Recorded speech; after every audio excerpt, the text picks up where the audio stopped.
Alors je reviens dans 1 Corinthiens, dans la pensée où nous étions. J'étais en train de démontrer que l'église appartient à Dieu. Et la loi qui gère les choses dans l'église, c'est la loi de Dieu. Et tous ceux qui sont de Dieu se soumettent à cette loi. Ils se taisent devant cette loi.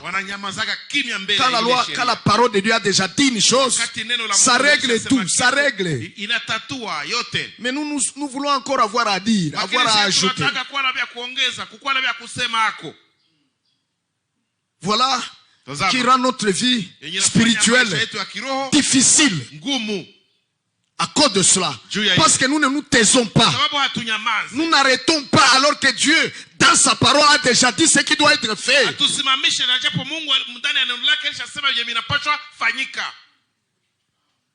Nous voulons encore que quelque chose s'ajoute. Et alors nous disons, même toi frère.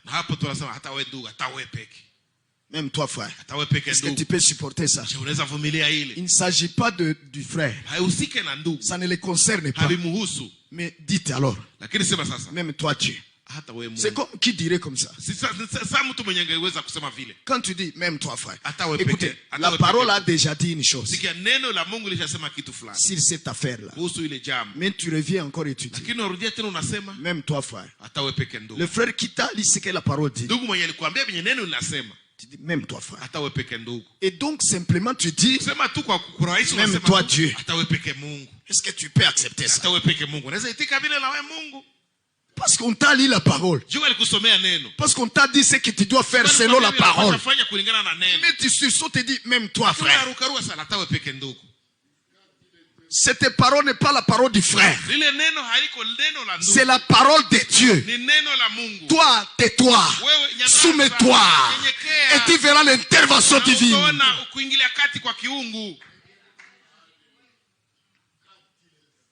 Voyez. Voyez, même toi frère. Il s'agit de même toi frère. Parce que cette parole qu'on t'a lue, ce n'est pas la parole du frère. C'est la parole de Dieu. Et puis, ensuite, il faut argumenter et dire, il dit, bon, vous voyez, bon, vous jeunes gens, vous un tel ou un tel, quand une situation un tel arrive, vous sautez vite pour juger. Bon, on va t'attendre toi aussi. Hein. Pas question. Taisez-vous frère. Quand vous avez déjà vu la parole, c'est qu'elle est dit. Tais-toi, soumets-toi. Et appelle Dieu Arsène. S'il sait qu'il t'est incapable. Dites Seigneur, j'ai entendu ce que tu as dit. Mon cœur tremble. Je me vois fautif dans mes décisions, dans ce que je voulais faire, dans ce que j'étais en train de faire. Je vois ta parole. Pardon Seigneur. Vous vous retirez directement de l'affaire. Vous voulez Dieu, soumettez-vous à sa parole. Vous le verrez. Frère Branham disait toujours, mettez Dieu entre toi et l'homme qui te malmène. Mettez Dieu là. Et mettre Dieu, c'est-à-dire, vous êtes prêts à faire ce que Dieu vous demande. Vous vous y soumettez. Vous dites, Seigneur, j'accepte. Tu vois toi-même ce qui se passe. Je vais faire ce que tu me demandes. Je te crois. Tu t'occuperas du reste. Tu te retires. Si la parole t'a demandé de te retirer, tu te retires. Si elle t'a dit pardonne, tu pardonnes. Si elle a dit sois miséricordieux, faites-les. C'est ça, mettre Dieu, entre l'homme et toi.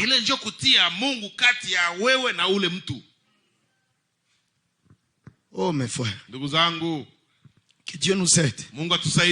Chacun de nous doit rentrer en lui-même. Jeune sœur, ne somnons pas, s'il te plaît. Tu es encore trop jeune, n'est pas vraiment somnolé. Que Dieu soit loué. Est-ce que vous comprenez, frère? Donc vraiment, chacun de nous doit rentrer en lui-même. En lui-même. Et voir dans tel ou tel autre cas, ou à la flani, voyez, qu'est-ce qu'il a fait? Est-ce qu'il a écouté la parole? Et des fois, les gens peuvent, ils ont, on dirait, des attitudes telles que, ou des sentiments tels qu'ils aimeraient que Dieu vienne parler de sa voix audible pour les faire sortir de leur voix. Mais je vais te dire ceci. Si tu n'écoutes pas Moïse et les prophètes qui sont là avec toi, même si Dieu venait avec voix audible, tu n'écouteras pas. Tu n'écouteras pas. Mais Caïn n'a jamais écouté. Mais Dieu est venu de sa voix audible.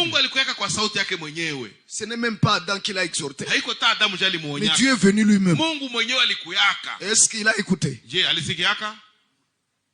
Il n'a pas écouté. Il a continué. Prenez Balaam. Est-ce qu'il a écouté? Frère, même si Frère Branham revenait aujourd'hui pour parler à tous ces tonnéristes d'abandonner leur soi-disant révélation de cette tonnerre d'Apocalypse 10, ils n'écouteront pas.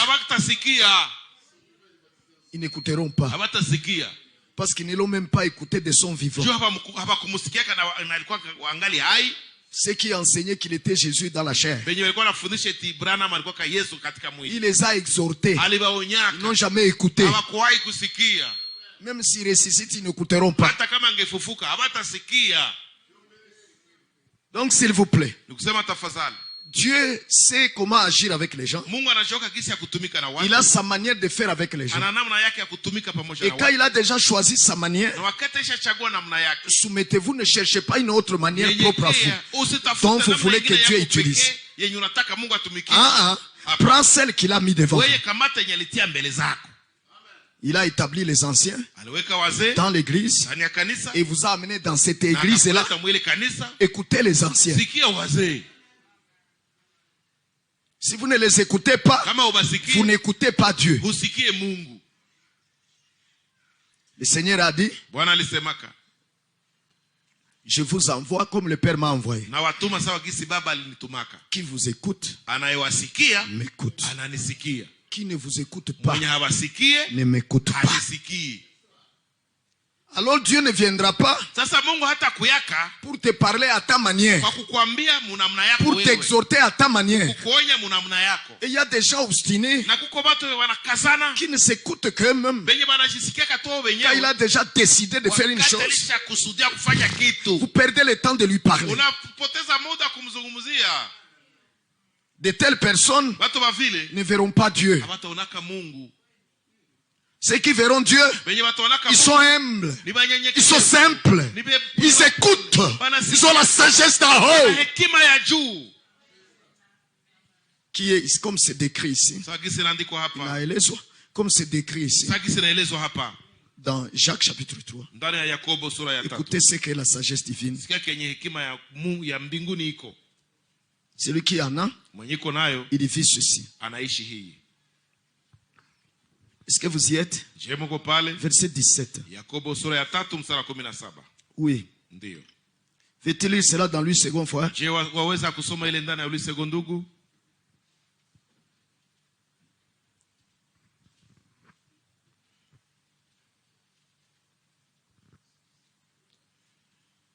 Jacques 3, 17.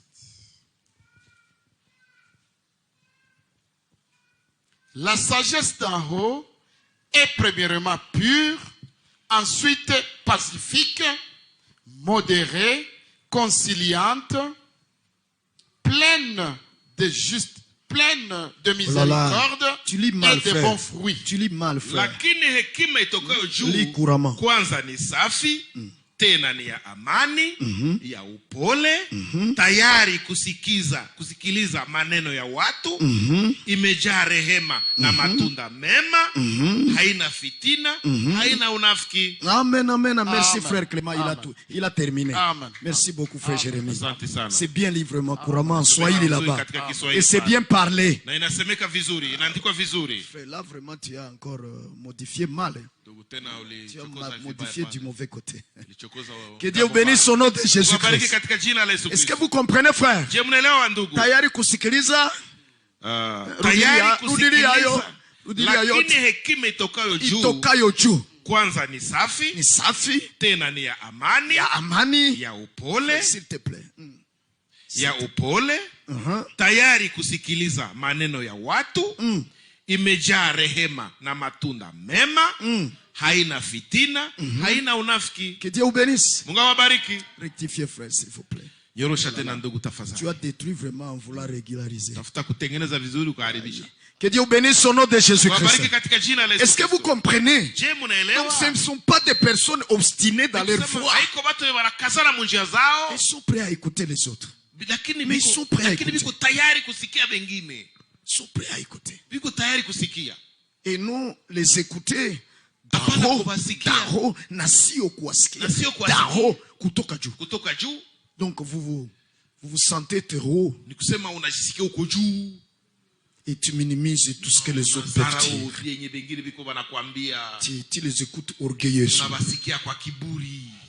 Orgueilleusement. Hautain. Hautain. Kwa kujinua. Voyez. Mais plutôt, vous les écoutez avec humilité, avec attention. Vous voulez saisir. Car vous vous dites humblement que je suis un homme. Quelque chose peut m'échapper. Et le frère l'a saisi. Laisse-moi l'écouter. Il peut m'ajouter quelque chose. Il peut m'éclairer encore quelque chose que je n'ai pas encore saisi. Car comme l'a dit David dans Psaume 19, qui comprend ses égarements? Et il y a une voix qui semble être juste devant les hommes. Et c'est une voix de la perdition.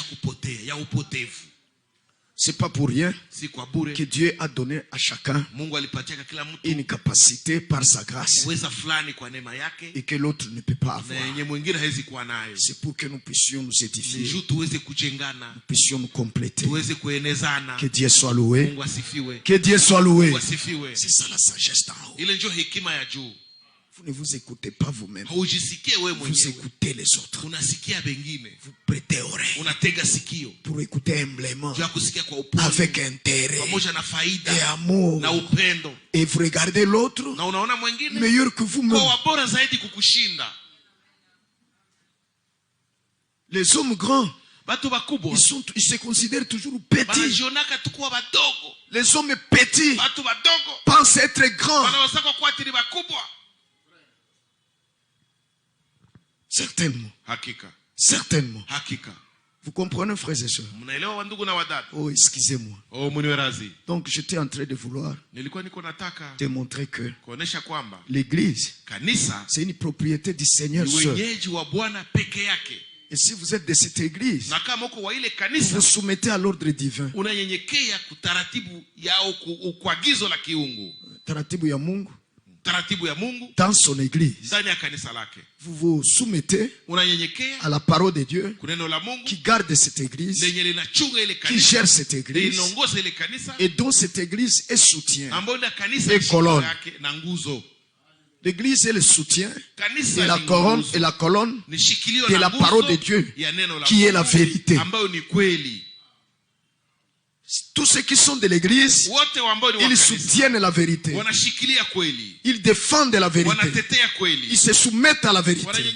Ils croient la vérité. Ils défendent la vérité. C'est juste, frère. Et la vérité, c'est quoi? Vous connaissez cela. Mais ça ne doit pas être un slogan.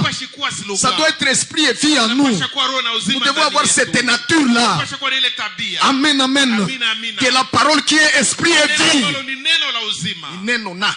Neno na uzima. Ni roho. Esprit et vie. Ni roho na uzima. Neno ambalo ni roho na uzima. Ça ne doit pas être un slogan. Haipashi kuwa tu masemi tu. Mais un esprit. Lakini roho. Et une vie. Na uzima. En nous et au milieu de nous. Ndani yetu na kati yetu. Et que par l'église, que par l'église, les principautés puissent connaître l'infinie richesse de la sagesse de Dieu. Laissez-moi lire. Chapitre 3 d'Éphésiens. Voyez mes frères. Voyez mes sœurs. L'église, son peuple, sa maison. Pouvez-vous imaginer une maison? Pouvez-vous imaginer une maison où la femme fait ce qu'elle veut, va où elle veut, s'impose? Voyez? Et les enfants de même. Pouvez-vous imaginer une telle maison? Elle aura finalement, elle va être semblable à quoi? Vous, est-ce que vous pouvez vouloir une telle maison? Voyez? Même chose avec la maison de Dieu. Nous sommes les enfants dans sa maison. Nous sommes gens de sa maison. Nous ne faisons pas ce que nous voulons. Nous ne nous imposons pas. Nous n'obligeons à Dieu et aux frères rien. Si ce n'est ce que Dieu a dit, et nous-mêmes nous soumettons à ça. Voyez? J'espère et j'aimerais que devant Dieu chacun saisisse cela de tout son cœur, qu'étant déjà son assemblée, eh bien là le monde avec ses affaires, Dieu avec son église, ayons cela dans le cœur et reconnaissons les offices locaux, les frères qui nous dirigent. Nous devons les reconnaître et nous y soumettre. Dit la parole. Alors il faut faire ce travail avec joie. Et ça sera une bénédiction pour vous. Il faut voir comment, lorsque chez toi, tu ordonnes quelque chose à ton fils, à ta fille, puis il s'en fout et fait ce qu'il veut. Qu'est-ce que ça vous fait? Ça vous réjouit? Non. Ce que vous ressentez là, c'est ce que l'ancien ressent. Lorsque vous n'écoutez pas, en vous exhortant par la parole. Et lorsque cette tristesse entre, le ciel se fâche contre vous. Le ciel se fâche contre cet enfant à cause de la tristesse de son père. Dieu respecte son ordre et le fait respecter. Donc s'il vous plaît, je suis toujours dans mon sujet. Silence devant l'Éternel. Ce que je vous dis là, ce sont les paroles du Seigneur. Vous le savez. Vous le savez, n'est-ce pas? Est-ce que c'est vrai? Soyez soumis aux anciens. Obéissez-les. Honorez le Père et la Mère. N'est-ce pas? Ce sont des écritures. Là, nous ne cherchons pas à nous expliquer pour des excuses nous permettant de faire ces choses-là. Non, nous obéissons à ce que le Seigneur a dit. Nous n'avons plus à ajouter à ça. Nous n'avons pas à retrancher. Il a dit, honore ton père et ta mère. Cela doit être une nature à nous. Oui, oui, oui. Le père n'a pas besoin de tonner pour que tu l'honores, pour que tu te soumettes à ce qu'il dit. Non, non et non. Mais plutôt, c'est une nature en vous. Papa a parlé, ça règle la question. Maman m'a dit, j'abandonne ce que je fais et je les abandonne. Dans l'église, Dieu a parlé, ça règle la question. Dieu a déjà parlé. Mungu alishakasema. Je ne cherche plus des excuses. Sitafutishe tena marazi. Je me tais, na nyamaza, je me soumets, na nyenyekea, j'obéis, natii, je pratique natia katika matendo ce qu'il a dit. Kenya alisema. Et il y aura la paix dans l'église. Kutakuwa amani ndani ya kanisa. Et il y aura la bénédiction dans l'église. Kutakuwa baraka ndani ya kanisa. Il n'y aura pas de division. Hakutakuwa magawanyiko. Il n'y aura pas de querelle. Hakutakuwa vita, magomvi. Il y aura la paix dans l'église. Kutakuwa amani ndani ya kanisa. Si simplement chacun de nous kama tu kila mmoja wetu se soumet, ananyenyekea, n'ayant plus à redire, bila kukuwa na vya kuongeza kusema tena yule ya ile. Oui, bien-aimés frères. Ndio wapendwa, je voulais lire Ephésiens 3. Nitaka wasomee Waefeso 3. Oui, frère. Ndio ndugu zangu. Allons-y avec vous. Tupaende pamoja nanyi. Ici. Excusez. Allons ici dans le chapitre 3, donc, je disais. Ah, gloire à Dieu. Gloire à Dieu. Le verset 10. Il est écrit. En fait que la sagesse si diverse de Dieu soit maintenant donnée à connaître aux principautés et aux autorités dans les lieux célestes par l'assemblée. Ili sasa kwa njia ya kanisa hekima ya Mungu hiyo ya namna nyingi ijulikane na wafalme na mamlaka katika ulimwengu wa roho. Ile hekima ijulikane kupitia kanisa. Kupitia kanisa. Baangalie baseme quel est ce peuple sage? Hawa ni watu gani wenye? Quelle église? Kanisa gani? Qu'est-ce que c'est? Quelle connaissance? Ujuzi gani? Quelle intelligence dans les choses, dans les situations. Il s'en sort toujours bien. Sans casse.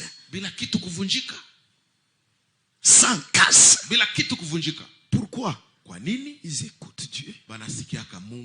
Ils se soumettent à ce que Dieu a dit. Ils appliquent ce qu'il a dit. La haute sagesse.